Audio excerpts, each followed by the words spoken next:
Cheryl will go up at center circle against Annette Smith. Annette Smith is 5'11", Cheryl Miller at 6'3", and this one's underway. Holly Ford gets it off to Rhonda Wyndham. Gary, you're going to see Texas here in their traditional man-to-man defense. I expect them to stay in that the entire game. We'll try to set these names and numbers for you. This is Rhonda Wyndham, number 21 out of the Bronx, off to Cynthia Cooper, 44. Cooper gives it off to Cheryl Miller, and she needs no introduction, and she's fouled by Annette Smith. And Mimi, I question, can Annette stay with her? As you know, she has the bad left knee. Can she stay with Cheryl Miller? What Annette lacks in physical capabilities because of that knee injury, Gary, she makes up for in smart. She is one of the smartest defensive players on the floor today. So Cheryl Miller will test anybody, and Annette has that challenge today. She'll have 2 free throws coming. Cheryl averaging over 26 points a game this season. And she's playing with a broken finger on her left hand, the ring finger on her left hand, and it gives her considerable difficulty. And Mimi gives her more problems defensively than offensively. They've had to shift Cheryl defensively to the right side for right anticipation instead of left, because anytime the ball hits her finger, she's smart. Here is Beverly Williams. We talked about the fact Cheryl will try to pick her up. Fran Harris, she is the outside shooter that is so effective. She played so well against Western Kentucky in that outside zone. Beverly Williams. And Beverly Williams starts Texas out and ties it up at 2. And Linda Sharp was correct in her assumption that Beverly Williams is an offensive spark. She makes things happen out there. She's the catalyst. Here is Wyndham looking inside to Cynthia Cooper. Cooper will try one from the free throw line, and it's rebounded by Holly Ford, but we're going to have a pushing foul on Sherry Nelson. Nelson is the freshman who's matured and come on so well for Linda Sharp. She didn't start earlier in this season, but she played so well towards the middle that she earned herself a starting berth, Gary. Here you can see the shot go up. Positioning was bad in that case. She should not have gone after that rebound and drew the foul instead. Jody Conrad told us that the boards are so important in this game, and they started out doing a good job on the defensive boards there. Here's Annette Smith. She'll kick it off to Harris, and Harris deadly from outside misses that. Annette Smith, and a fine spinning move by the senior at 5'11". Gary, look how quick she is. That's the thing. She's 5'11", but she can play center because of the quickness. She's considered to be the best little center in women's basketball. Here is Wyndham at the other end. Andrea Lloyd tips it out to Beverly Williams. Williams is just a sophomore out of the Valley, Texas, a suburb of Dallas, and you're going to hear a lot about her in the next 2 years. Andrea Lloyd has been playing with a bad knee. She's going to have arthroscopic surgery after the season is over. And it's tipped out of bounds, and Texas will reload at the 18-18 mark. 4-2, Texas with the lead. USC is in their man-to-man defense. The last time they played, they started out in a zone, and it was not very effective. Linda Sharp, many people feel she may be the next Olympic coach in 1988. Here is Fran Harris. Harris out of Dallas, moving inside, and the 6-foot senior who averaged 13.5 points a game has given Texas a 4-point lead. The seniors for this Texas squad were relatively quiet Friday night, but I guarantee you tonight they're going to have a great game. Cheryl Miller gets it inside to Sherry Nelson, stripped momentarily by Harris, and Nelson with a flat shot, and here comes Cammie Etheridge. She is so creative in the open floor. She's the point guard extraordinaire. Here is Fran Harris. You can't leave her open like that.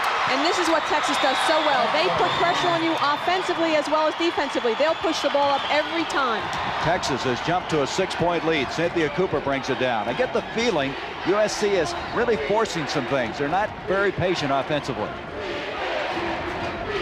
Etheridge jumping out on Wyndham. She's only 5'5" from the Bronx. Here's Cynthia Cooper, and her drive. The basket will count, and she is fouled. So Cooper cuts it to 4 and has a chance for a 3-point play. That was a key move by Cynthia Cooper, because not only was it a basket, but it also gives USC a chance to settle themselves down. Texas has had a fast start here. You can see Cynthia's good move, and she draws the foul as well. Maybe this will give her USC teammates a chance to catch their breath and regroup. And so the foul sends Cooper to the line. Foul going against Beverly Williams, her first. Cynthia Cooper was out of basketball because of personal reasons. She had to help her family financially. She's come back this season, has been so integral in the success of the women of Troy. She goes for the steal there. She grew up in the Watts area, went to Locke High School in Los Angeles. 8-5, Texas. Here's Cammie. She's so much fun to watch outside. She is the leader of this team. Make no mistake about it. She will not score that much, but she will create the opportunities for her teammates. Andrea Lloyd, an outstanding rebounder. In it goes to Harris again. Cheryl Miller on her now, and Harris is not intimidated at all. She already has 6 points. This is a great sign for the Texas team. They are attacking them early on the inside. They want to establish that inside game right off the start. Well, you said this would be full court up and down, and it has been that. Fast-paced ball game. Here's Cheryl Miller using a pick by Holly Ford. Can't get it, gets her own rebound, and loses it. Annette Smith has got it. Out it comes to Cammie Etheridge. And it goes to Harris, and it's going to be touched last by Cynthia Cooper. It'll be Texas's basketball. Let's look now. Early, USC having difficulty, 1 of 5. Again, though, I just don't feel like they've settled down in this game yet. No, they haven't, Gary. The nerves on the USC team are definitely evident by that shooting percentage. Texas, on the other hand, they're making shots like that. They're not nervous at all. Boy, Beverly Williams is some talent as she drives inside. She has 4 points, 12-5. Texas at the 16-17 mark of this first half. Wyndham, they call her the E.F. Hutton on the team. When she talks, everybody stops and listens. He's not very big at 5'5", but she has great personality. Conrad is indicating 3 seconds in the lane. She wanted that call, and we're going to have a foul on Andrea Lloyd, the junior out of Moscow, Idaho. Andrea Lloyd is going to be a key to this game tonight. She was a key in their previous meeting, Gary. She has not been playing well because her timing is off with that knee injury. But this is the last game of the season. I don't think she's going to let that knee bother her at all. Texas has great depth. We'll see a lot of players before this game is over. Up it comes to Cooper. Cooper with Williams in front of her, but Cynthia Cooper hits it, and it's 12-7 now Texas. I would think it'd be tough to pressure Texas with Etheridge handling the ball. She gives it off now to Andrea Lloyd. It's not just Etheridge. Every player on this team can handle the ball, and that's what makes them so effective, breaking any kind of pressure that is put on them. Beverly Williams on the other end of the court. She plays so well defensively. Here is Lloyd. Beautiful pass inside, and a change shot that time by Harris, and a foul is spotted inside. We've had some very creative efforts by Harris and Williams as they ducked inside. Let's look at it again. Their inside game is so important to them, and you can see here why. Fran Harris cuts across the key, goes right up, is not intimidated by any action that's coming at her, and the offensive boards, they are just doing a very fine job right now. That foul was on Sherry Nelson, by the way. Her second as Annette Smith misses. Here comes Cooper. Cooper ducking inside, follows her own shot. Beautiful second effort by Cynthia Cooper. All Pac West. She's had 26 points on 2 different occasions. And Cynthia Cooper has 7 of USC's 9 points as they trail 12-9. Cheryl Miller thus far hasn't really acquitted herself in this game. One of the things that'll be careful to watch as we go on into the game. Let's see how many of USC players contribute. They need everyone in there. Cheryl that time made them change the shot and comes down to the rebound.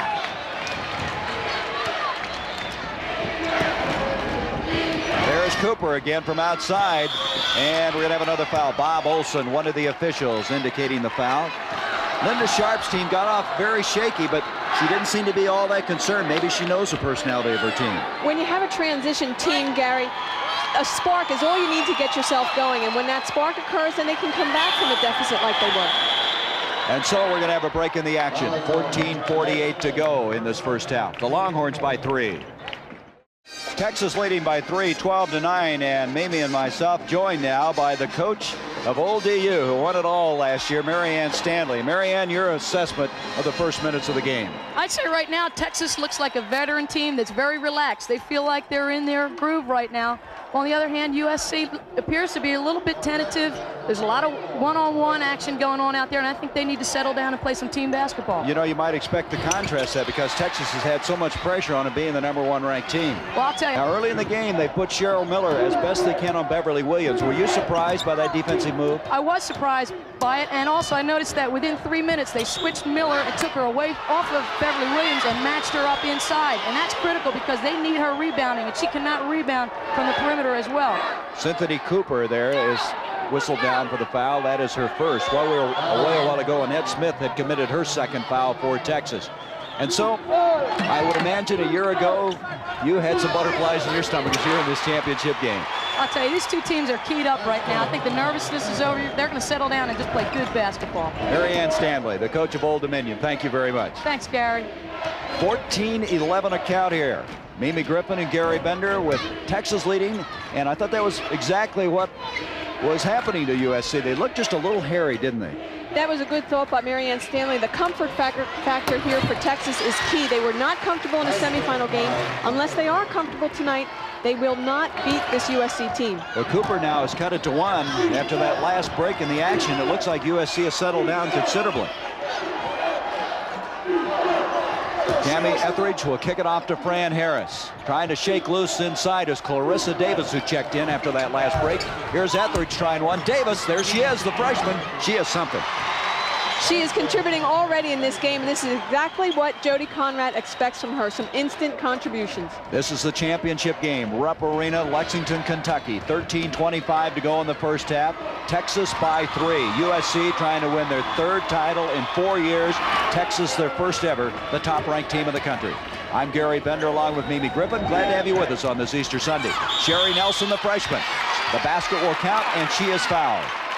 An interesting point here is that USC is also going right to the inside on Texas. They're also trying to establish their inside game. These two teams are so similar that this game is going to be a toss-up till the end. Here you can see Sherry Nelson going right around with the dribble and up for a strong basket. That's where she has been so helpful, this USC team. She's the most improved in the position where they've needed the most improvement. They aren't physical, and one of the reasons is Sherry Nelson. She's so competitive in that pivot spot, and she has made a 3-point play and has tied this ball game up at 16. Here comes Clarissa Davis, 32 points the other night to go along with an outstanding rebounding effort. The turnover, here comes Cheryl Miller. Miller kicks it out to Wyndham. Etheridge trying to stay with Cheryl Miller. Miller posting up, good change, and she gets it. Annette Smith is going to have a long night, Gary. She is a little bit slower because of that knee and cannot keep up with the quickness of Cheryl Miller. There's Clarissa Davis. I know Jody Conrad was concerned about how a freshman would react to the pressure. I don't think it's bothering her at all. Not at all. We're going to see this match seesaw back and forth at least for this first half. When you start talking about the prototype players of the future, it's Clarissa Davis. Linda Sharp right now with her team down or tied at 18 will inbounds. Off it comes to Holly Ford. Steal from behind by Cammie Etheridge. Cammie out of Lubbock, Monterey High School. Kicks it off to Beverly Williams. Texas hasn't made that many substitutions, but they can go very deep on their bench. But depth isn't valuable unless you use it, Gary. And there's a charge on Beverly Williams. Let's go back now and watch the premier player in women's basketball. This is what makes her such a strong player. She posts up low very well. And look at the double pump fake to get around her defender and in. She's so talented. I mean, she's the #1 player. What more can you say about her? Her coach, Linda Sharp, said that she's always intense. He's never had to talk to her about being ready for a basketball game. Wyndham into Holly Ford, and we're going to have a jump ball, and as opposed to the men where you have an alternating possession, they jump it up. At the conclusion of this NCAA Women's Basketball Championship game, we'll be selecting a Chevrolet Most Valuable Player from each team, and Chevrolet donates a $1,000 scholarship to the General Scholarship Fund of each school to further assist qualified students in all chosen academic fields. And out it comes to Cheryl Miller. 18 all, 11:53 to go in the first half. Holly Ford stripped to the ball by Etheridge. Etheridge with Cooper on her back. She protected the ball, but she missed the shot, but rebounds the miss. Nope, she was out of bounds. Etheridge had the right idea, Mimi. She was trying to keep her body between the defender and the ball, but she missed the shot. It was an end result. She did a great job there, Gary. Look at the way she keeps moving over in front of Cooper, trying to protect the ball. The unfortunate part is she fell away from the basket and ended up short on her shot. Cynthia Cooper brings it down. Boy, what chemistry Cooper and Wyndham had. They just seem to know instinctively what each other is doing. They played together for so long in that backcourt. Inside it goes to Cooper. And Cooper doesn't get the rebounds Friday night.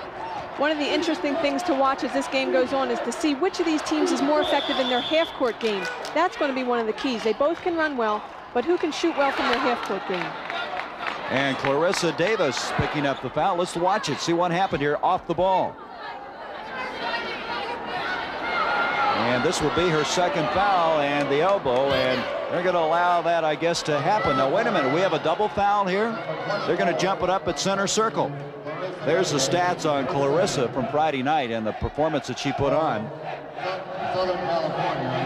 That's an incredible statistic. The points, the rebounds, everything, the whole entire game for a freshman in a semifinal national championship game. The other foul went on Nelson, so it was a double foul between Nelson and Davis, and they're just establishing control, the two officials, in the early going of this game. They just want to introduce themselves to one another early on, Gary. Now, these two met on December 10th. I think they know each other pretty well, don't you? Now, here in the ball game is Yolanda Wimbish, number 34. She has been an energizer for this team in the estimation of Coach Conrad. She comes in and gives them an instant offense. One thing that Yolanda has to be careful of, though, is she tries too hard too early, and you can see her fumble the pass early on. Once she gets into the flow, she'll be more comfortable. Clarissa Davis is off to a big afternoon. Already 8 points. Texas by 2.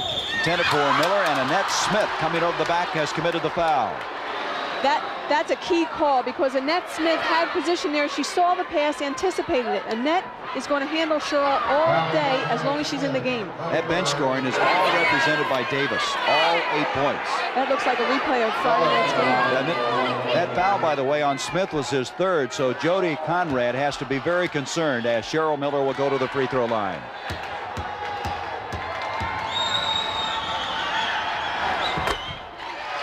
There is Miller able to connect. Jody is very upset about the way this game is being called.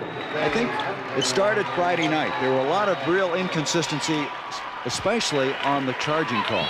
That's true. And right now, I think they're calling it awfully close for a championship game. They're normally told to let these players play. And if there's no harm, no fouling. And I think they're calling it close right now. Well, let me tell you, it's a problem not peculiar to women. We've seen this in the men's division as well. It's 20 apiece as Wyndham bats it out of bounds, and Texas now will move it in. And speaking of men's basketball, of course, the championship game Monday night, Duke against Louisville. Into the ball game now is Gay Hemphill, number 22, a senior out of Plainview, Texas, playing with a specially designed back brace. She's had a lot of difficulty with her back. And over the back is Fran Harris. She tips it out, and USC will have it. There is Gay Hemphill. She came in Friday night, had 2 excellent early baskets. But that brace, I guess as she falls down, she has a tough time getting up off the floor. She does. She hurt that about mid-season and sat out quite a few games, but is back. And as you called her, an energizer for this team. She gets instant offense for them. It's 20 apiece as we approach 10 minutes to go in the first half. Cooper saves it into Holly Ford, whose brother Don played for the Los Angeles Lakers for many years. And Cheryl Miller is fouled again, and Jody is concerned about the foul difficulty. Committing that foul is going to have to use that depth. Their foul difficulty is starting to mount. They are going to have to use the depth, and you can see here that she really did anticipate the pass well. The thing is that they're going to have to both front and play behind Cheryl Miller because she's just that good. Right now, denying her is not working. Let's try putting 2 players on her instead of just 1. So Cheryl Miller able to connect from the free throw line. This year shooting 73%. She's over 3,000 points in her career. Let's watch her now off the ball. Look how physical she is. Look at the pushing that goes on. That's the kind of abuse she's taken all season. It's a wonder she can walk in this game. Well, she had 4 stitches over her eye, a concussion, a sprained neck, and now a broken finger. I don't think there's any part of her that hasn't been beaten up at one time. And Jody Conrad is really working on the officials. Her team is getting into some foul difficulty, now trailing by 2. Etheridge, the point guard against Wyndham.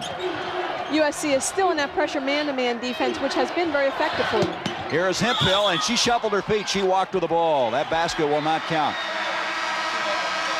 Gary, you've noticed a definite shift in momentum here. Texas is making some slight mental errors, and USC has picked up the ball and run with it. And so after a shaky beginning, USC now has taken a 2-point lead.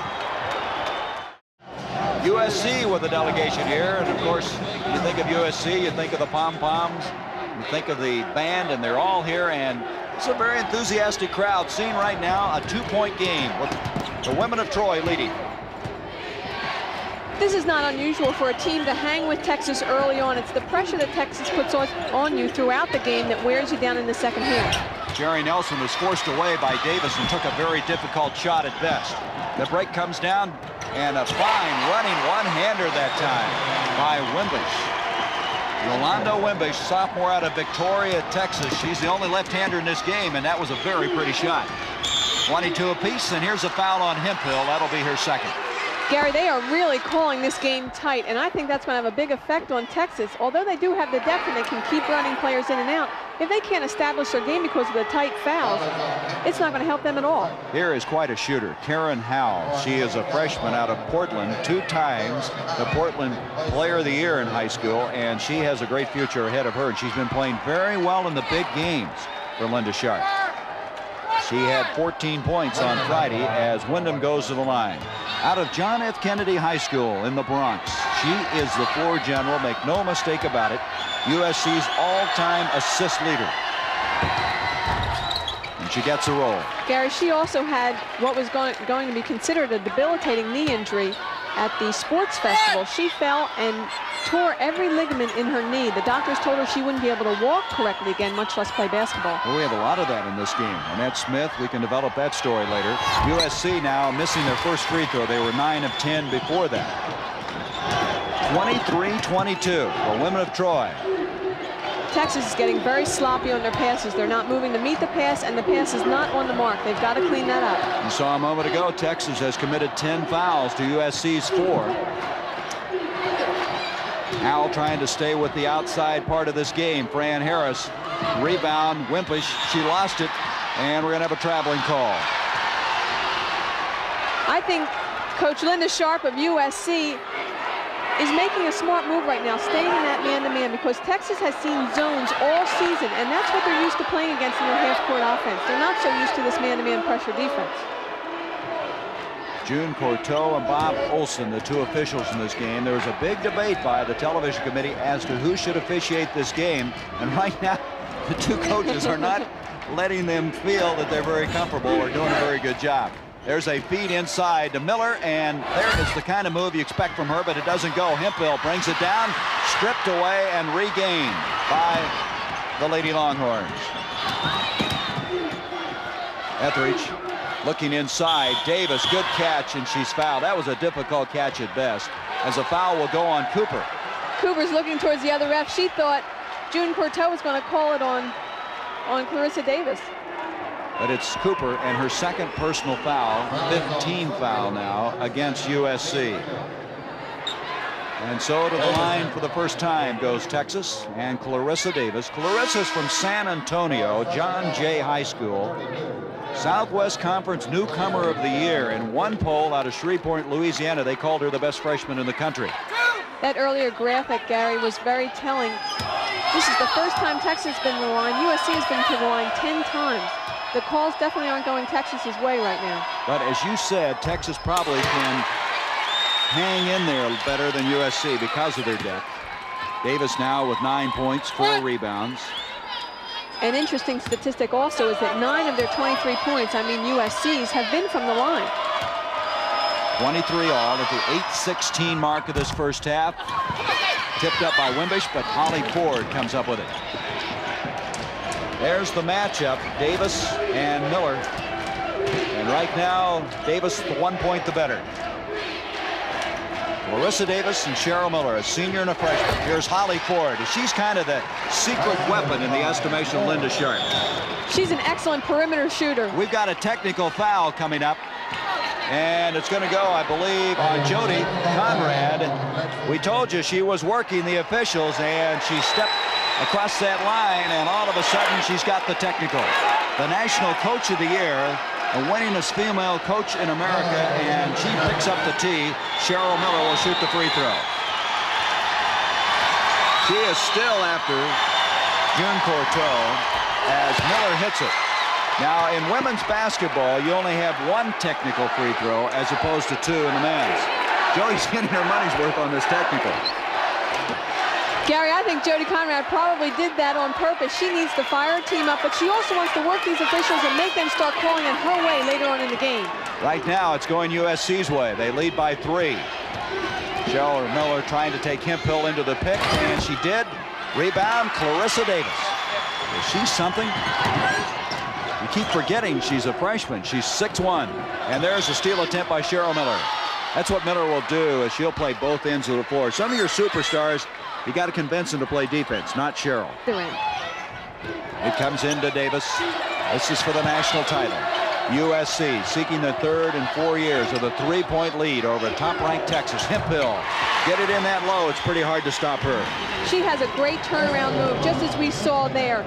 She gets instant offense for them, and Jody says on a lot of junk shots, on missed shots and putbacks. Howell turned the ball over, and Wimpish hits at instant offense now of 4 points by Wimpish, as she's hit 2 leaning left-handers. And all of a sudden, Texas has a 1-point lead. Holly Ford to Wyndham, and she'll bring it out. Smart move by Rhonda Wyndham. She realized she had a player on her. Let's bring the rest of her players down, set up our half-court offense.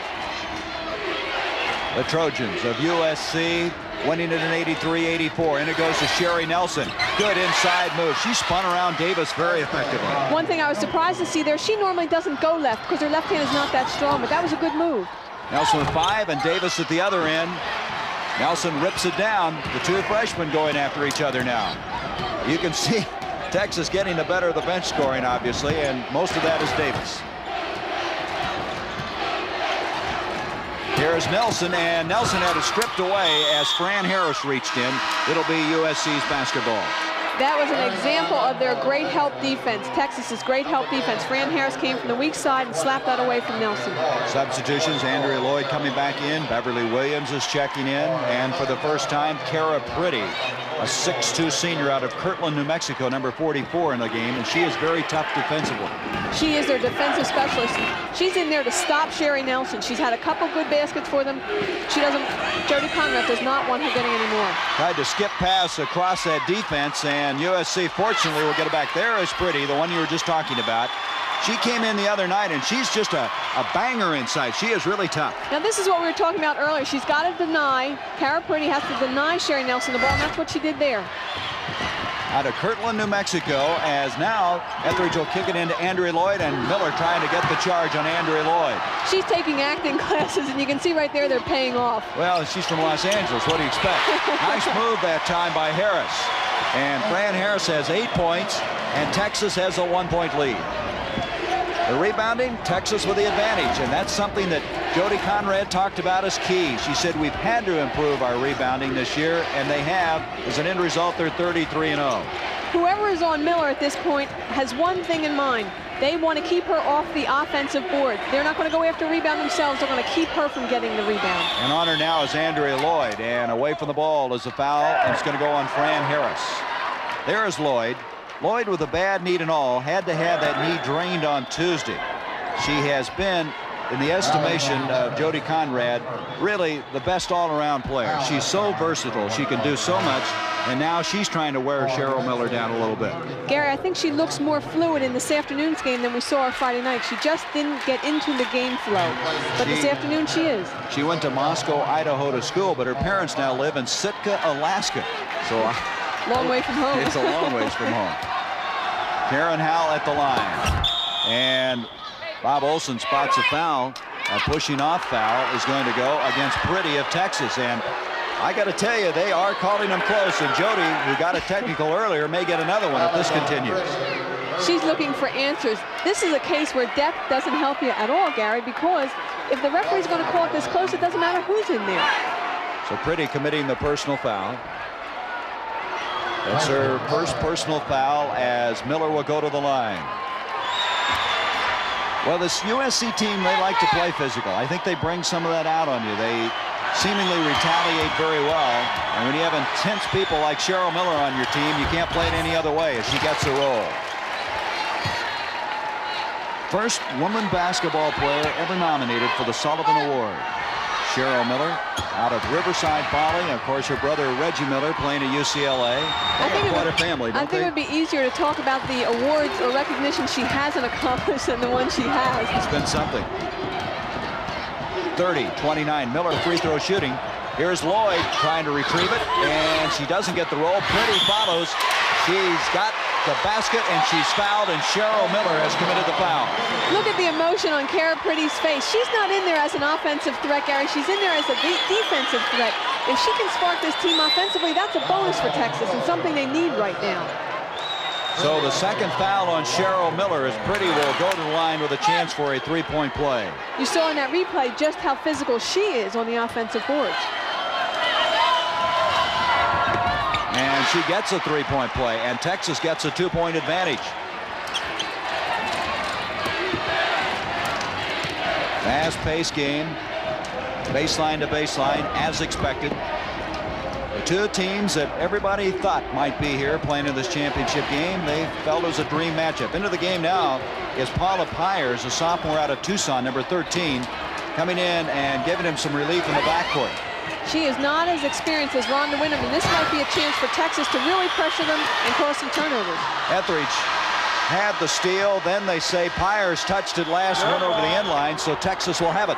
And we have a break with 4:45 to go in this championship game. Seesaw affair, and the Lady Longhorns lead it.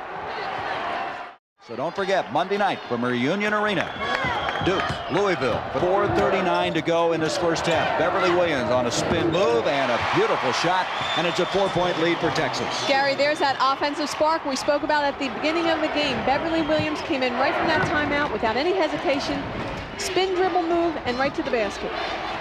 See, Wyndham is back in. They had Pyers in there very briefly, but Wyndham comes back in after that timeout. Inside it goes to Cynthia Cooper, and rebounded Nelson, and Nelson doesn't get it either. And another foul, and it's going to go against USC. Gary, right now I think what USC has got to start concentrating on is better half-court offense. Their points have come from the foul line and a little bit of half-court offense and some transition, whereas Texas, the majority of their points, I believe they only have 2 from the line. Their transition game's working, their half-court game is working, which is going to be very important come second half. Well, Sherry Nelson committed her 3rd foul, so you see into the ball game for the first time Jemiah Bond, a senior out of Chicago. As we mentioned, Texas with 2 points from the line. They're 2 of 3, as Pretty will go there with a 1-and-1. So Nelson in foul difficulty for USC. There she is, the freshman, sitting down. I thought she was playing extremely well, and Linda Sharps obviously doesn't want her sitting alongside her right now. Well, with the foul situation, she can't afford not to have her in the second half. The good thing about Jemiah Bond coming in, she adds some height and good defensive ability. The bad thing is that she's not very good on offense in terms of scoring threat. So USC is going to have to pick up the slack with their other members. Bond is 6'5". At halftime, we'll be taking a look at a team that really started putting women's basketball on the map. Immaculata College, the tradition they established back in the 70s. That will be one of our halftime features. 36-30. Baseline, Pretty comes up with another steal. And Kara Pretty's side, Wimpish, and it's going to be a charge on Wimpish as the fouls continue to mount up. Miller drawing the foul. It'll be the first on Wimpish. Let's look at it again. Here's Andy Lloyd coming down, dishing off, and Wimpish does push right off there. She just needed to drive the baseline without that extra arm power. 36-30 Texas. 3.5 minutes to go in the first half.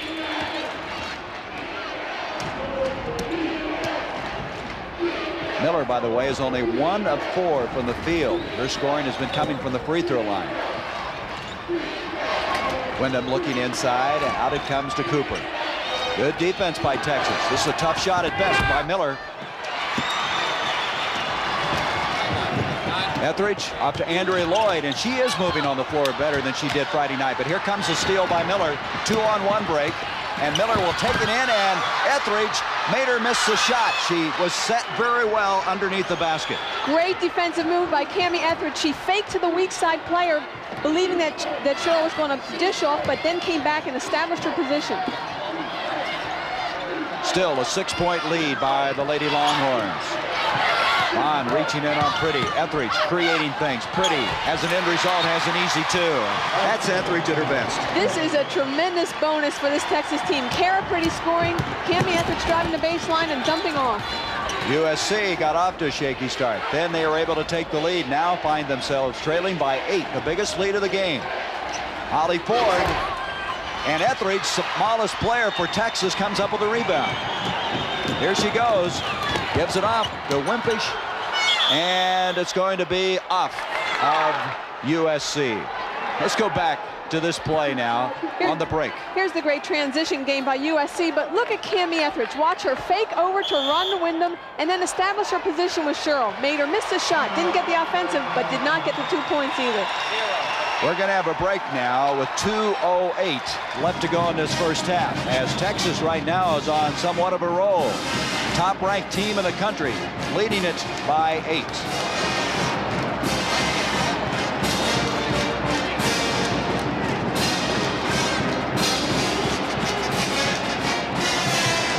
USC asking for the timeout. Etheridge, by the way, we're talking about her defensive effort, and she has not scored, but she has 8 assists and 5 rebounds, and that shows you how she can contribute to the Lady Longhorns. Those 8 assists are normally what she averages for an entire game, not a first half, Gary. I think what's happening right now is USC's shot selection is very poor. They're not taking shots they want to take. This offense is designed for one-on-one movement, but they're trying to shoot over the defense too much. Be a little more creative, open some things up with a penetration dribble or some passing. We talked about the assists of Cammie Etheridge, 8 assists. Here is the last one. Look, you could see her pointing the finger, directing traffic on the floor as she dumps off to Yolanda Wimbish underneath. Yolanda didn't need that dribble. She should have gone right up with the basket, and she could probably have gotten at least a foul on that. I get the feeling it's kind of a rhythm problem for USC.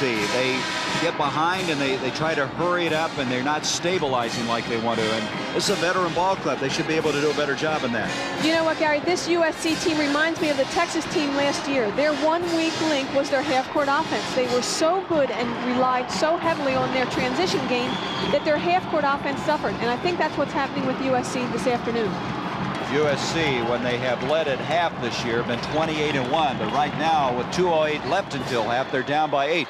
Cheryl has committed 2 fouls. She's 1 of 5 from the field, and I think she's forced some shots. She definitely has forced some shots, especially from the top of the key where she's shooting right over people.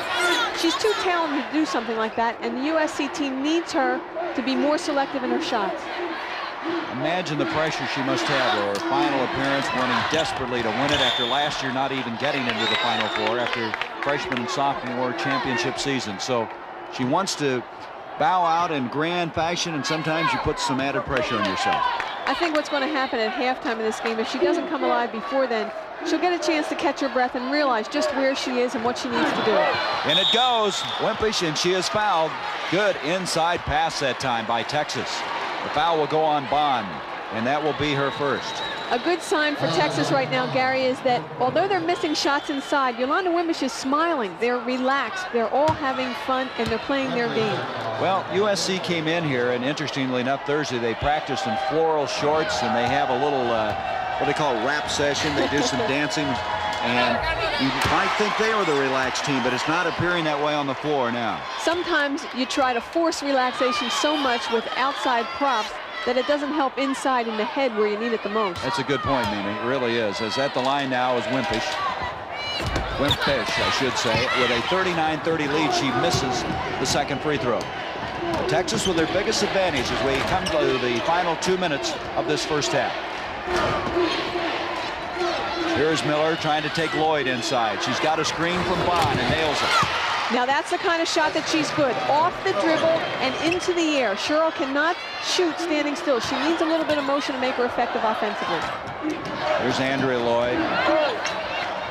Off to Etheridge. Etheridge penetrating so effectively. Off to Beverly Williams, and I tell you, she is something to watch. A little leaner there. 8 points for Beverly Williams. That's offensive spark with a capital O, capital S. Cheryl Miller now has her team trailing 41-32. She's looking for the shot, and there will be a foul on Andrea Lloyd. One of the things that Texas is doing very well now that they didn't do earlier in the game is they're getting 2 players and sometimes 3 players on Cheryl when she goes into motion with that basketball. Andrea Lloyd with her second personal foul, and Miller will go to the line. Cheryl has a brother who plays in the California Angels system with the Angels now, the parent ball club. She has another sister at home, Tammy, who's quite a volleyball player, and her father, Saul, is here. He was at the press conference yesterday, so long ways from home, but enjoying it here in Lexington.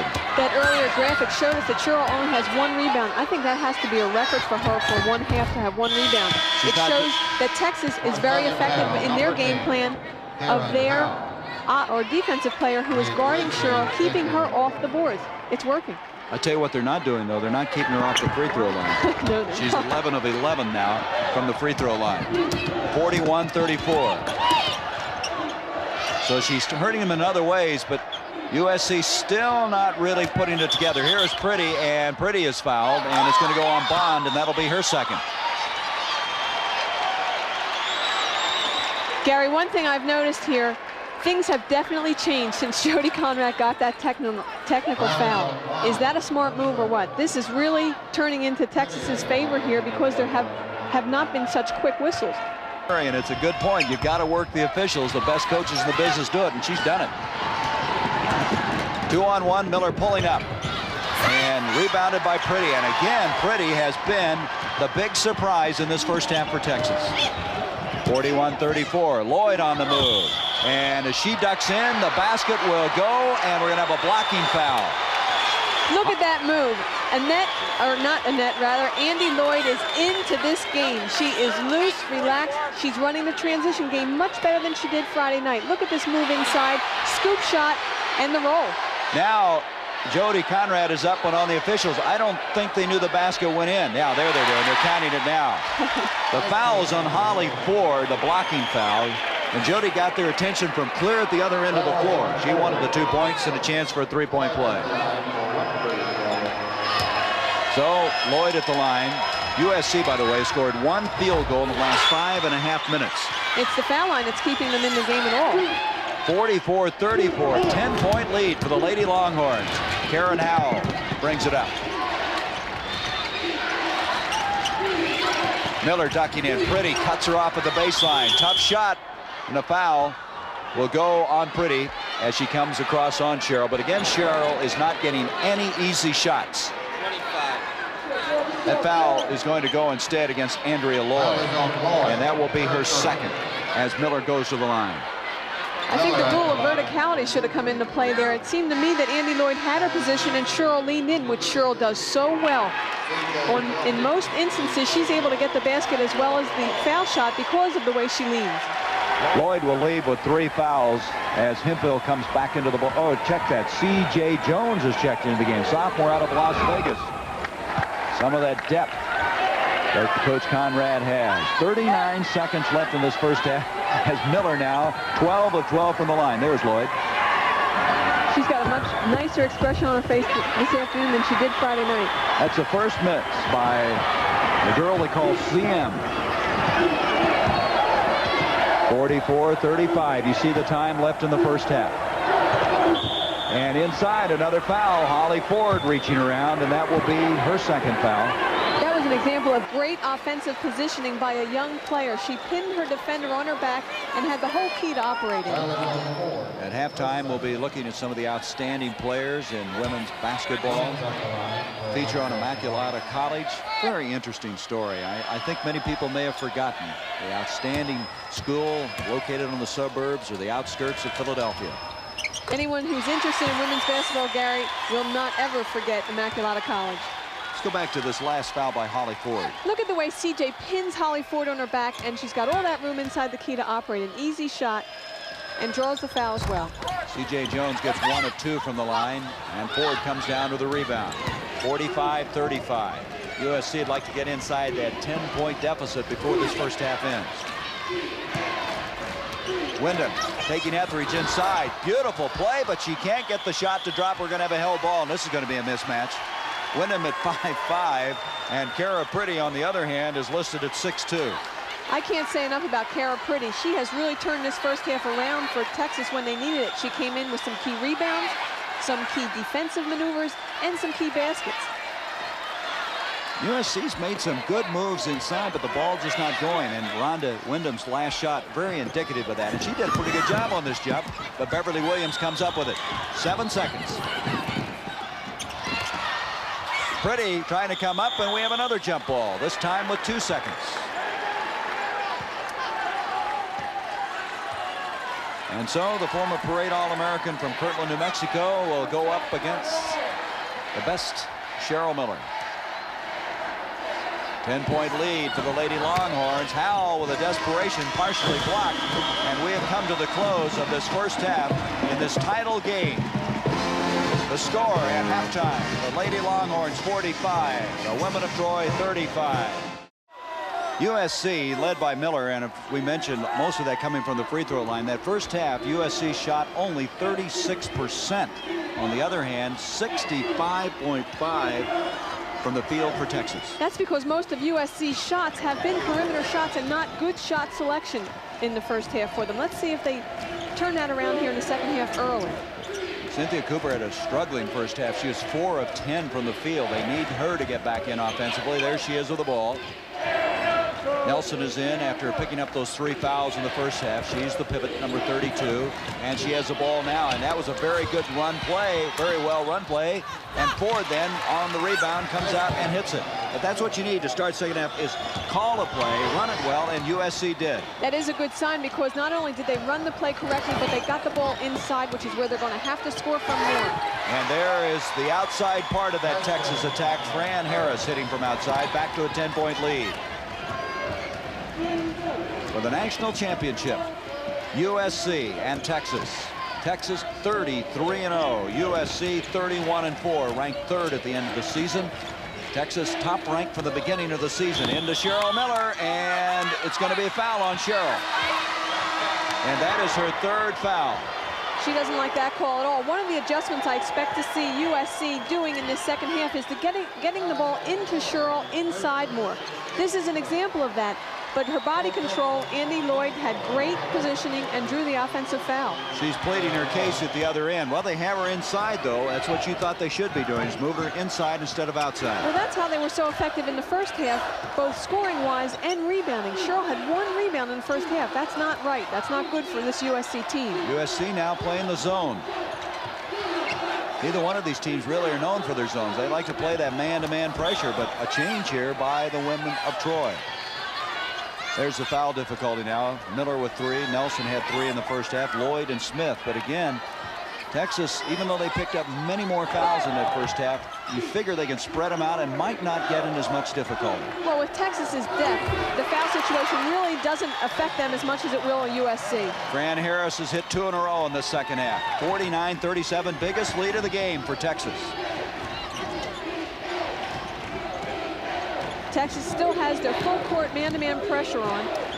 And again, I would expect to see USC try to go inside the paint or inside the key area more this second half. Cynthia Cooper forces a shot. Annette Smith comes down the rebound, and Nelson had a hand on it, stopped the break. It'll still be Texas basketball. Linda Sharp making the adjustments, but right now she's still down by 12. This zone that USC is in, this 2-3 zone, is probably designed to stop Texas's inside game, which was so effective the first half. However, you've got Fran Harris to worry about and Beverly Williams on the perimeter. Clarissa Davis. And Clarissa Davis. Yeah, don't forget Clarissa. In the first half, she was 4 of 5 for the field. She now has 11 points in this game. You're going to hear her name. She's going to be a household name by the time she gets out of school. And we have a pushing foul away from the ball. Now that was kind of a crazy call, because Cheryl Miller was coming off of Cammie Etheridge, the Texas player, and she tripped over Cammie Etheridge's foot, and the foul was called on Annette Smith, who I don't believe was anywhere near the play. Well, that's what I'm wondering. That would be her 4th foul, though. Well, it's unofficially as her 4th foul. I'm with you, Mimi. I did not see it.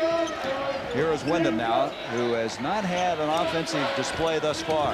In it goes. Nelson. And Sherry Nelson was effective in that first half before she got into foul difficulty. It's the inside where they've got to attack, and as you mentioned, the foul difficulty is what's going to be key here. If Cheryl Miller or Sherry Nelson gets in trouble, USC can't pull it out from perimeter shooting. 51-39 Texas. Davis working inside against that zone, travels with the ball. Kay Hemphill will come back in for Texas, and Smith will sit down after committing that 4th foul. Kay Hemphill into the game. This is one of Jody Conrad's energizers, as she called them earlier.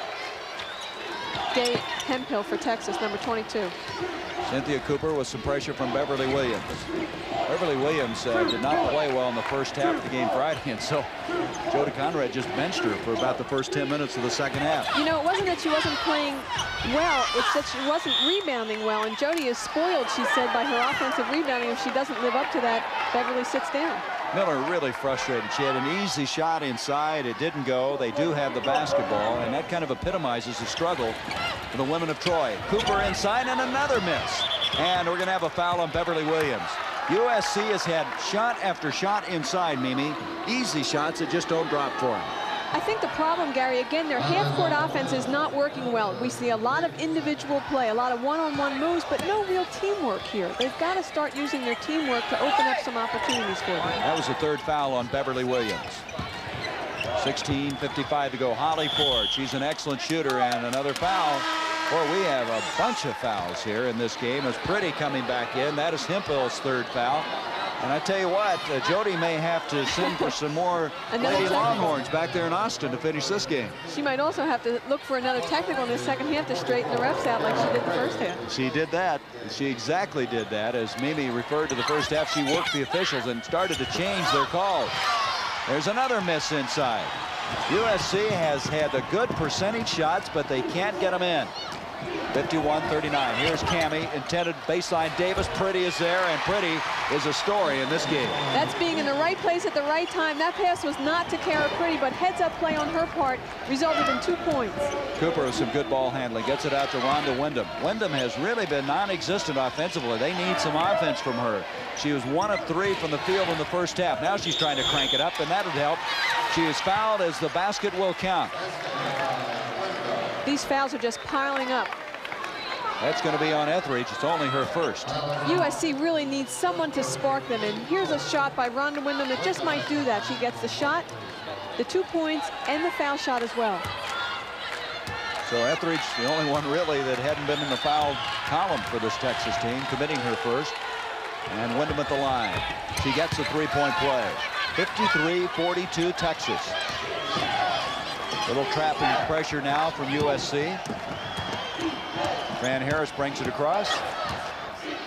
You know, Gary, this is almost an instant replay of their regular season game.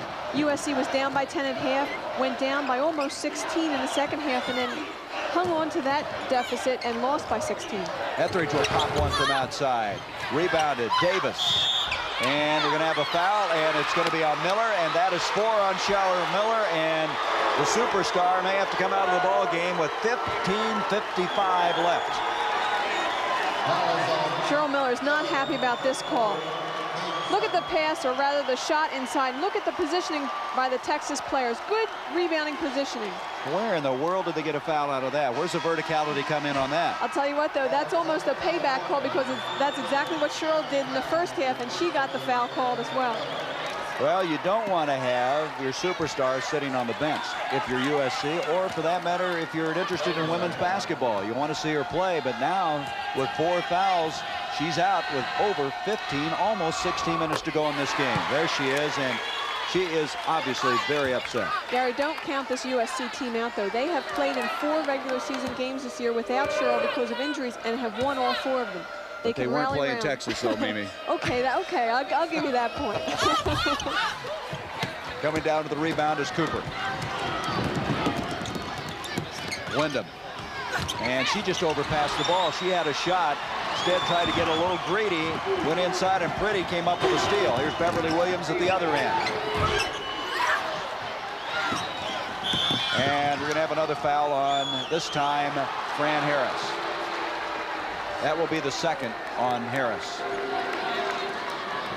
With Miller out of the ball game, Amy, what changes do you have to make offensively? What can you do? I think their game plan should remain the same. They have to go inside. This time it's Sherry Nelson with Cheryl Miller on the bench, and use your perimeter scoring from a Howell, number 10, or a Cooper, because they're both very capable from the perimeter. Wyndham a lot more active in this second half. She needs to be. She's got to run their transition game and also their half-court game. There is Nelson, and she traveled with the ball, and again, give Pretty a lot of credit. She was just absolutely not going to let her back in. Kara Pretty knows she is playing well. She's had a smile on her face since the time she first made the basket in the first half. It's interesting in a championship game how somebody just seems to come out of nowhere to become a very integral part of the win. Of course, you expected this one. Gary, I'll Marissa tell you Davis. what, right now, you can see it on USC's face. They need a timeout. They're tired. They're down now, and they've got to get a rest. And Linda Sharp should consider a timeout at this point. You saw the rebounds. Texas, obviously, with the advantage there. Well, you've got Cheryl Miller on the bench. Texas has this game going their way, and right now, USC losing some poise along with being tired as Etheridge comes up with a steal. That's 8 turnovers now against USC. Baseline, Fran Harris, and rebound followed by Davis, and she saves it into Harris. And right now, Texas is on a roll. USC needs a timeout. They've got to have a timeout. There is momentum on Texas's side, and USC has got to regroup. Regroup might be an understatement. The ladies from Troy are in trouble. Texas playing like the top-ranked team that they are with a 58-42 advantage. The All-American team announced this week, and here are some of the members who have played so well as they've had a very busy week in Lexington here in the Bluegrass Country. Cindy Brown, Teresa Edwards, Cammie Etheridge, who's playing in this ball game, Wanda Ford. Continuing on, Cheryl Miller, of course you expect her to be in there. Lily Mason saw her play Friday. Great open court player. Sue Wicks out of Rutgers. Congratulations to that group. And right now, congratulations are in order for Texas. They are playing an outstanding basketball game. This is the Texas team that I've seen so many times this season playing right on top of their game. Cynthia Cooper, and her shot has just failed her today. Nelson has done some tough work inside. She gets a follow. Now there's one of the adjustments that USC must make, and seems like they are. Going inside, getting the shots, and also paying more attention to offensive boards. Etheridge just gets it out of the pack, and then Cooper comes up with a steal, and Cooper forces the shot, and we're going to have a foul. It's going to go on Cammie Etheridge. There is an example of another adjustment USC must make. They've got to start putting more pressure full court on Texas. And we're going to have a timeout. Timeout is called. 13:47. USC trying to put the pieces back together. It's been all Texas. USC trying to get back in this, trapped very well on Cammie Etheridge. This is one of the adjustments Coach Linda Sharp made in that first timeout. They have got to put more pressure full court on Texas, and it works here. Cammie Etheridge is a veteran, yet they forced her into making a bad pass. Well, Linda Sharp made that adjustment, but I thought Jody Conrad had a very strategic timeout. That was definitely strategic, Gary, because she doesn't want the pressure of USC now to affect this Texas team. They've got a good lead. She wants them to keep their calm and control the game as they have since the first half. Cynthia Cooper, who's the emotional leader of this team, the spark plug, trying to bring him back. She's forced a couple of shots. This last one she was fouled on. She cuts it to 58-45. USC without Cheryl Miller, who has 4 fouls. Let's see if they can come after him again with this full court pressure. Again, the adjustment of the full court pressure. Let's see how Texas adjusts to the pressure. Cammie this time handled it very well. Got it off to Clarissa Davis. I think the point to be made there is that Cammie got rid of the ball before the trap was set. There's Davis, spinning move. One of the things USC is not doing is they're not stopping Texas's inside game. They have to do that. And Cheryl Miller can't stop anybody right now as she awaits the point when she can return on the bench with 4 fouls. They're going to have to look to Cynthia Cooper, who has the ball now, number 44, to really spark them offensively. Nelson double teamed. Harris comes up with a rebound. They trap her, and she drives out of it. Out of South Oak Cliff High School in Dallas. They call her Otto for automatic because she is such an effective shooter from outside. When they went to the zone, I think she probably started salivating. She knew she had all kinds of shots coming. There's a beautiful pass from Harris to Pretty. This Texas team is so balanced. It doesn't matter who has their hands on the ball. Everyone is capable of scoring and getting the assist. Cynthia Cooper, boy, she just can't get it to go. It's just not there today. But there it's thrown away, but the chase, and Davis showing her speed. You gotta love that athletic ability. It's incredible to watch. You can see why Jody Conrad says she is the prototype player of the future. She is the future of women's basketball. Cheryl Miller, frustrated, pensive, and very, very worried. Rupp Arena, Lexington, Kentucky, the site of the championship game in 1986, the women's championship, and Texas is really playing well. And here is an example of how they've been playing. Clarissa Davis just absolutely tracked this one down and ran by Holly Ford. You could see Fran Harris's eyes get big. She saw Clarissa Davis out ahead of the pack. Look at the reaction on Clarissa Davis. Is she having a good time? Well, look at the bench scoring, and Clarissa has 18 of those 33. Pretty with 9. I don't think we're surprised by Clarissa Davis, but Pretty is a surprise. Kara Pretty's only averaging 4.5 points a game, and for her to come into a championship game and score like this, as well as play the kind of defense she has, I've said it all day long, it's a bonus for Texas. With Miller out of the lineup, Texas has outscored USC 12-4. Miller has not scored in the second half. She had 16 in the first, sitting on the sideline with 4. Holly Brown, and she really has a beautiful shot. Good rotation on the ball. Must have learned that from her brother Don, huh? I think she probably learned it herself, Gary. Holly Ford does have an excellent shot, and she needs to be scoring more in this second half if they have any hopes of getting back into this game. 64-48. I don't think Don shoots as well as she does. He was a banger, a defensive player. 12 minutes left in this game.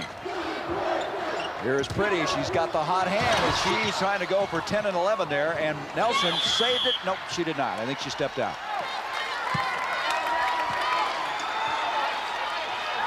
Look at that. USC has only 1 timeout left with that much time remaining. Even if they are able to bring the deficit closer, they need those timeouts strategically. Here comes Cheryl Miller, Gary. And Harris missing and tried to follow, commits a foul, and as you mentioned, here comes CM. Now Cheryl Miller. let's see if Texas goes right at Cheryl and tries to get her out of the game right away. You know, she's fouled out, what, once this year? I think that's right, only 1 time. And so it'll be interesting to see if she can play with 4 with still 11:49 left in this game. She's talking to each one of her teammates right now, trying to let them know what needs to be done. They need a teamwork effort here. It can't be an individual effort. And if Cheryl tries to do that, she'll be out of this game with her 5th foul. She's meant so much to the sport and to the United States. She was on that gold medal winning team in Los Angeles, 2 national championships, 4-time All-American, 2nd ever in the history of this game. Ann Myers is the other. And that is going to be,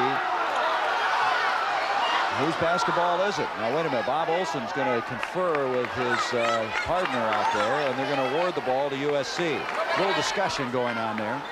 First, he pointed Texas's way. I think Linda Sharp, the USC coach, not only wanted a foul, but at least the ball out of bounds. And to Holly Ford, she'll bring it out to Cooper. 64-48. Texas, 11:42 left. This is for the title. Cheryl Miller scoreless in the second half. Can't get that one. Pretty gets a rebound.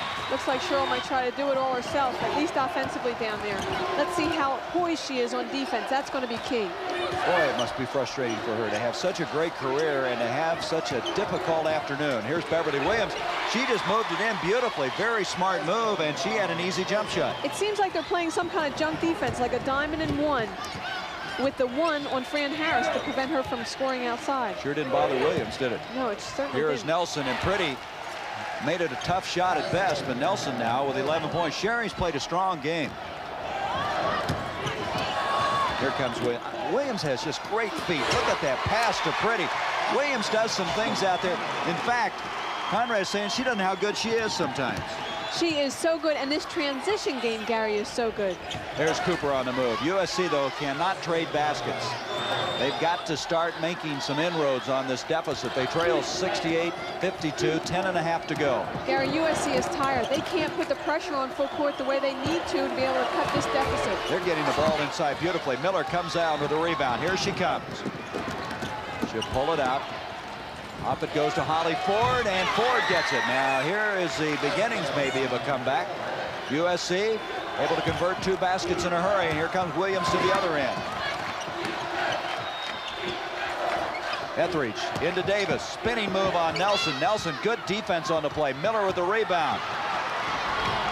Cheryl's trying somehow to bring this team back. Nice pass to Cooper. And all of a sudden, the women of Troy have cut it to 12. Williams at the other end. And you talk about an action-packed game going from baseline to baseline, and Williams is exhausted as she gets up. That'll be a foul on Williams, by the way, her 4th. Cheryl Miller came in and really sparked this team offensively and defensively. She's not trying to do it all offensively, as I mentioned earlier. She dished off there wisely for the transition basket. She just might be able to bring this team back, Gary. Well, the basket did count, but it was a foul on Williams, her 4th. It's 70-56 as Nelson will go to the line. One of the things that Texas is allowing USC to do right now is get into their transition. We haven't seen USC's transition since the beginning of this game. Now, all of a sudden, with this comeback, there it is again. Well, you wonder. I thought you made a good point. Can USC have enough stamina to stay at this tempo, even though they would like to run? No, if they start running back and forth with the full court pressure they have to put on, this Texas team isn't even breathing hard. Jerry Nelson gets both free throws to go. Cuts it back to 12 again with 9:51. Tammy Etheridge, such superb shape. She's been a triathlete. In fact, quite a story about her. On the bicycle end of it, she was able to ride a bicycle 9 miles with a flat tire to finish. And here is Andrea Lloyd. She forced the shot. Miller bringing it out. 3-on-1. Beautiful pass to Cooper. Texas needs a timeout, Gary. It's a 10-point game. It's a 10-point game. Texas has got to get a timeout here. USC has just snatched the momentum right away from them. Look who is responsible for it. Cheryl Miller is coming on and coming on strong. There was a foul on this also. I did not spot it initially, but Fran Harris was whistled for a foul. Here comes Miller. It's Miller time as she gets it off to Cooper, and they call a foul on Harris at the end of the play, her fourth. Texas led by 18 in the second half. Been cut to 10, and one of the major reasons is Cheryl Miller. She hasn't scored, but she's done everything else. She's had 3 assists and 4 rebounds since returning from the bench. She's really lighting up their offense. The one concern I would have at this point, Cheryl Miller got a rest because she sat out for so long. Can the rest of her players run with her this entire second half with 9:30 to go? And remember, Cheryl playing with 4 fouls at the free throw line as Cooper completes a 3-point play, and this is the closest they've been in a long time. 9. What a great comeback. It looked like Texas was going to put the lid on this one, and all of a sudden Miller comes in and it becomes a different game almost instantaneously. Look at the way Miller is also playing help defense right now. She's doing it all. And remember, with 4 fouls, the thing she can't do is foul out right now, as Lloyd will kick it out to Etheridge. Good defense by the women of Troy. There's Harris. Bad shot, but it's rebounded by Etheridge. Lucky break for the Lady Longhorns. Up it comes to Lloyd. Left-handed shot. Inside Wimpish. And that'll count, and she's fouled. That's key for Texas, and I'll tell you why. Because although the momentum shifted to USC, they're still doing fundamental things correctly. Rebounding position is key, and this is what Yolanda Wimbish did right here. The shot goes up by Andy Lloyd. Good shot. Look at the position Wimbish has. She takes it back up strong without hesitation. That's fundamental basketball. Mimi, that is such a momentum stopper. You're coming back, and they get chance after chance, and finally come away now with possibly a 3-point play. No, Wimbish missed it. A foul was on Cooper momentarily. Sir, we have a lane violation against Cheryl Miller, so she'll be able to shoot another free throw. But when you really put out such great effort and you cut it down, that is just it just knocks you flat when you have that many opportunities to score. Well, I'll tell you what, each of these players has 8 minutes and 53 seconds left in this season. I don't think they're going to let well, I would hope that they wouldn't let being tired stop them, but sometimes it has to. You just run out of gas. The mind is willing, but the body won't go sometimes, huh?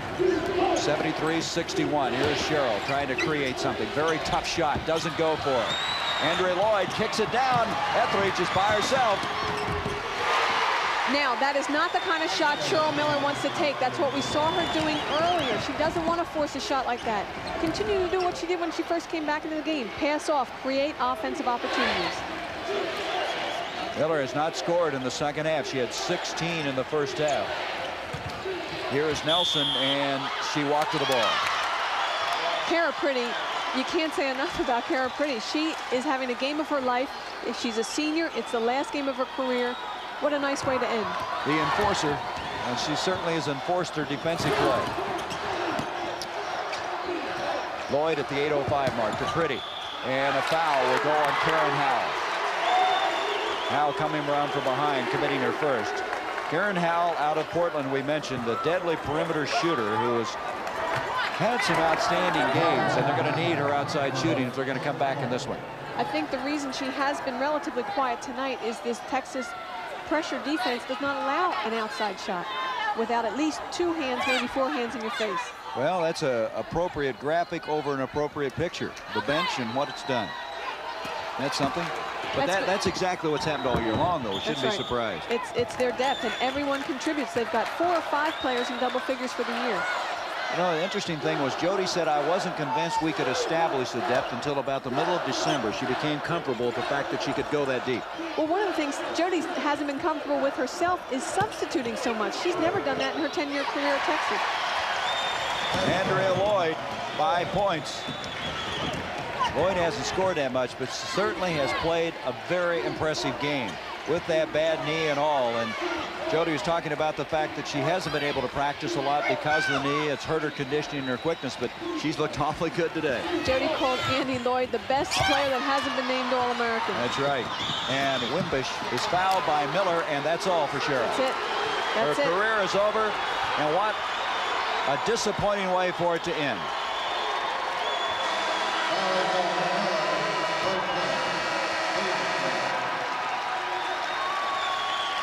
You're going to see a lot of respect right now, Gary, from the fans in this arena as well as the players on the floor. A standing ovation.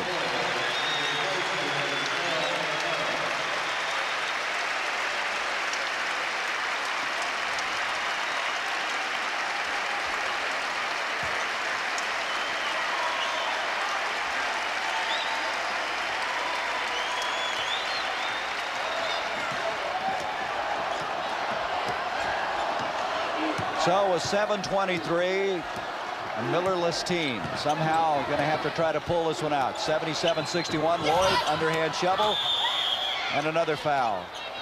Let's go back to this 5th and final foul that ended the career of the finest woman to play this game. Not a smart move really on Cheryl's part. In the open floor, that's not where you want to get your 5th foul. Maybe fighting for a rebound or going in for a shot, but not on the open floor like that.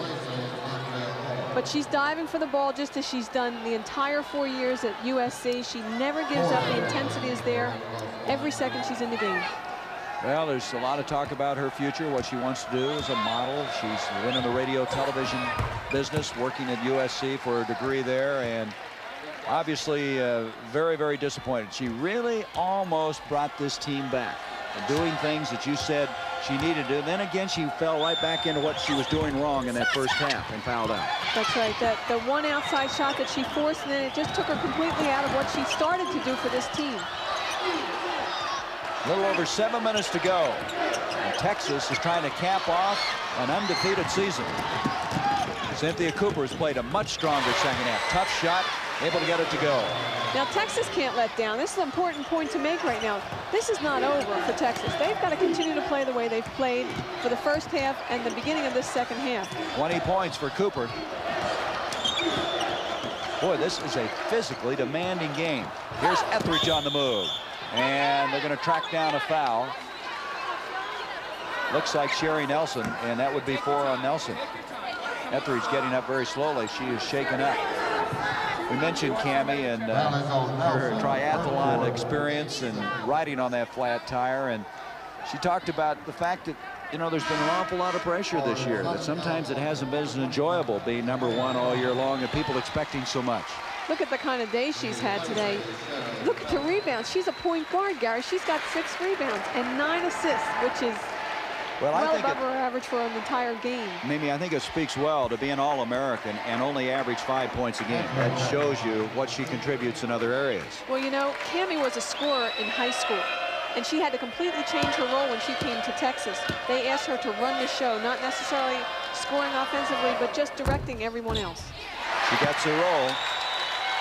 3-time All-Southwest Conference as Cheryl Miller looks on and has to be going through all types of emotions right now. They talk about Cammie's being an extension of Jody. In other words, she absolutely is her alter ego out there, does the things that Jody says I don't even have to tell her about. And there is another foul, and it's going to go on Cooper, who thought she had a clean block. She rocketed that one back, didn't she? That's 4 on Cynthia. She's looking for a little bit of assist there from the other ref. She can't believe it. We're going to have to check the totals on fouls in this game. Is there a record for fouls in the women's basketball game? I'm a rookie here. You got to help me out. If there is, I don't know about it, Gary. We may be approaching it. Here's Clarissa Davis. 79-64. You know, you look at Clarissa Davis, and if you were Jody Conrad, you've got to be excited about next year's possibilities. Wow. Well, everybody said, can Texas win the big one? I think they're going to put that aside.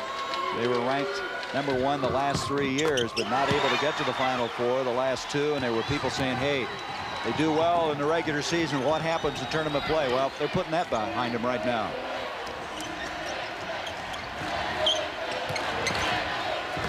Holly Ford on a pass from Cooper, and Cooper playing with 4 fouls very aggressively, kept it alive to Wyndham. And we're going to have a foul over the back. Holly Ford. That's 3 on Holly. USC is getting shots. They just can't buy a bucket right now.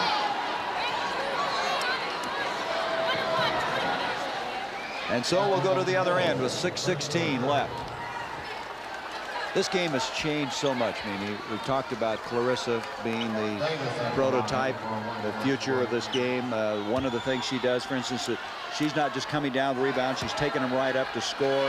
You're seeing better defensive play, the quickness. I think Jody Conrad said it very well. We've had to do things better in every area because we can't get away with some of the things we used to. That's right. One of the things that hurt them last year is they were very inflexible in their game plan. You know, you would expect from a Texas team full court press, pressure defense, as well as a running offense. This year, she's thrown some different looks in, and we saw that Friday night with Western Kentucky. She did not press full court for the first time in her 10-year career at Texas.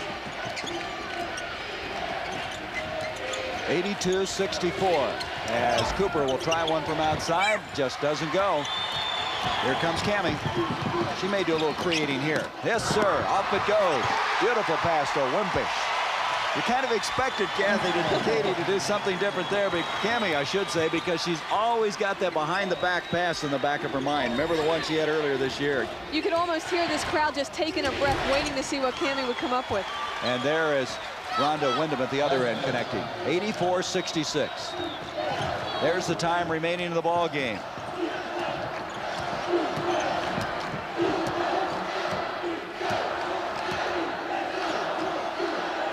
And it goes to Pretty, and Pretty backs in, and rebound Davis. Karen Howe will bring it down. Nice lead pass to Cooper. Again, USC at moments has really run the break effectively. Cooper now with 22 points. They just can't keep it up because of they are just so tired right now. The full court pressure, you can see Rhonda Wyndham just jogging down the floor. There's Pretty, and she's in double figures. Who is that girl? She has really been a surprise story in this game. I know Coach Conrad has got to be happy with Kara's performance today because she just thinks Kara works harder than anybody, and is glad to see it pay off. And she's leaving now. Kara Pretty leaves as Annette Smith comes in to replace her. There she is.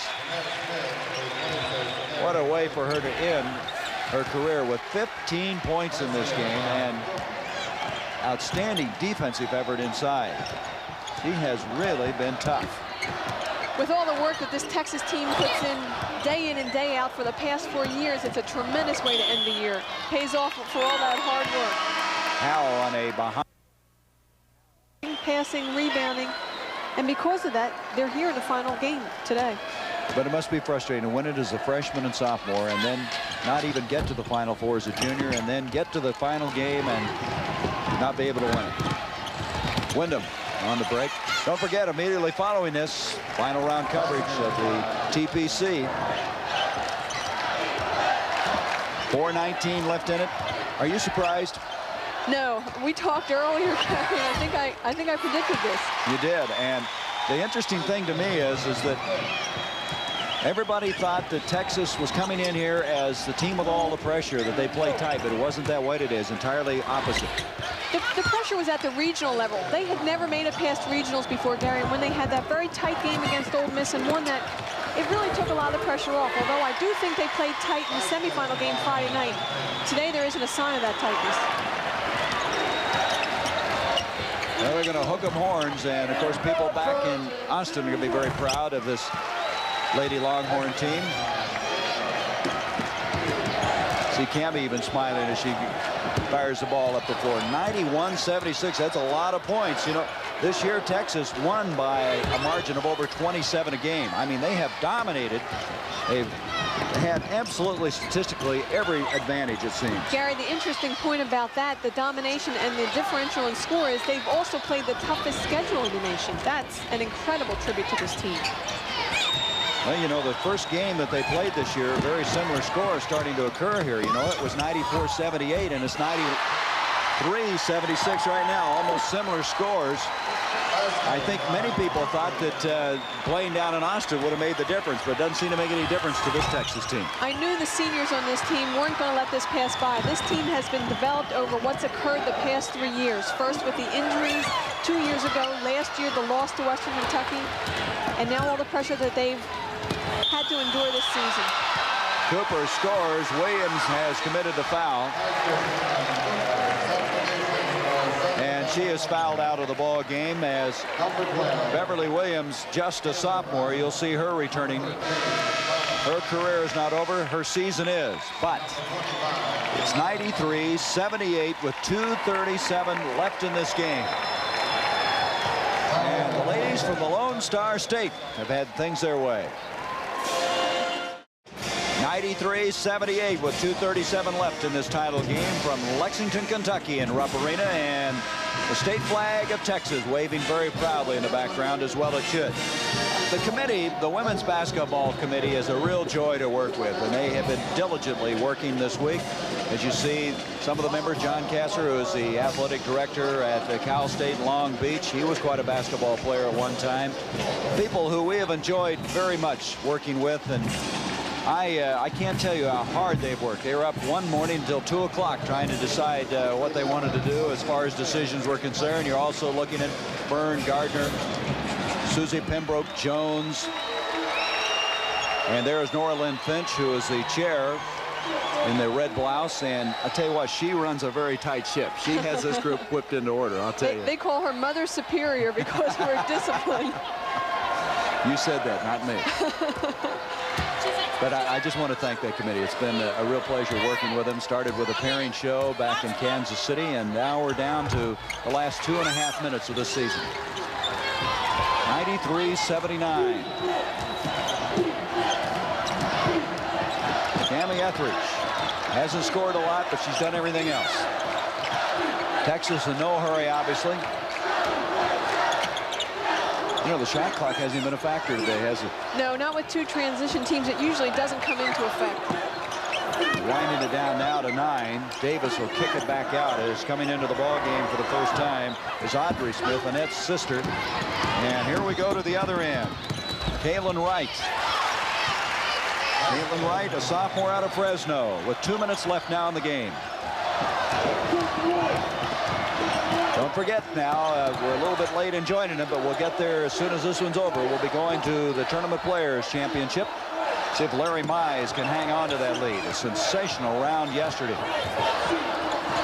Texas really needs to just use the clock right now to their advantage. There's 10 seconds on the shot clock. Working inside for a good shot. Well, what about next year? You've got Davis coming back. There's Davis following again. She just puts the finishing touches on everything. They've got Andrea Lloyd, a junior, Beverly Williams, a sophomore. They're going to be tough. They've also got a couple key recruits coming in. Susan Anderson, for one, is going to be very exciting for this team next year. What about USC? What will they have coming back? Of course, one of those players will be Rhonda Wyndham and Sherry Nelson and Holly Ford. Those three will be back. Again, some key recruits. Tammy Hammond out of New Jersey. They also have a 6'7" redshirt, Monica Lamb, who they expect to play for them next year. By the way, that 6'7" reminds me, there was some talk that Cheryl Miller might slam dunk one if she got an opportunity in this tournament. Georgianne Wells of West Virginia. She's 6'7". She's the only one to ever do that. Is that correct? Right. She did it twice in regular season games. Audrey Smith out of Bay City, Texas. Baseline pass to her sister. Hemphill tries to come up with it. And does. Smart move. They're using every bit of that 30-second clock. Jody Conrad still hasn't sat down. Will she not any time, even though they're leading by this big margin? I don't think she still believes it. There she is, still standing. I'm waiting for the smile to break out, Gary. There's got to be one in there somewhere, right? I don't think anybody can come back from 14 points down with 49 seconds to go. I think that's a sure bet. You know, when she got that technical in the first half, she really kind of turned things around a little bit. It was key. That just indicates what kind of coaching ability she has. She's well aware of what needs to be done for her players on the floor. She was the daughter of a semi-pro baseball player. She said she was a tomboy growing up. She's single, and she has really won the admiration of her peers, being the National Coach of the Year, as Cooper now has fouled out of the ball game. 27 points, ties the championship record, but probably be a little comfort to Cynthia with her team losing this ball game. But Cynthia played a strong game coming back after missing a year. She grew up in the Watts area, had to drop out of basketball to help her family financially, working, and I think it's an outstanding story that she's come back and done so well in her senior year. Larissa Davis, on the other hand, will have 3 more years, and that's bad news for all of the opponents of Texas. Hemphill makes it a 97-81 game. Texas has been over 100 points 5 times. They may get it today. Jody Conrad just did something very smart. She wanted Cammie Etheridge to leave to a standing ovation, so she just substituted Yolanda Wimbish for Cammie. Cammie's got a great personality. She was delightful to talk to yesterday in the press conference. Here's how, and she can hit those from outside. Great range. So we have 30 seconds left in the title game. What a performance by Texas. Ooh, hitting the deck hard was Fran Harris. Annette Smith out to Audrey, her sister, and didn't get it. Here's Pyers out of Tucson. Paula Pyers, a sophomore. And losing the basketball is Kaylin Wright.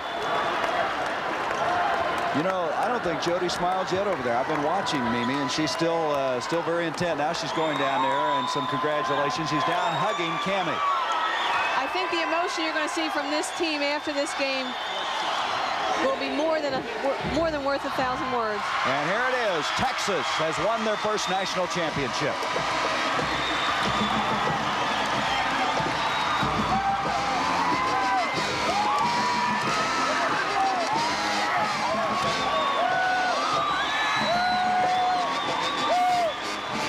Perfect season for Texas. They finished 34-0. The #1 ranked team from beginning to end, winning their first NCAA championship and becoming the first NCAA team to end the season undefeated. Can Texas win the big one? You bet they can. They just did it. On the other hand, Cheryl Miller, a disappointing finish to a great career as she and Cammie Etheridge hug, and you cannot say enough for Cheryl Miller. Linda Sharp denied her 3rd national championship as the Longhorns of Texas have dominated. They have won it, the final, 97-81.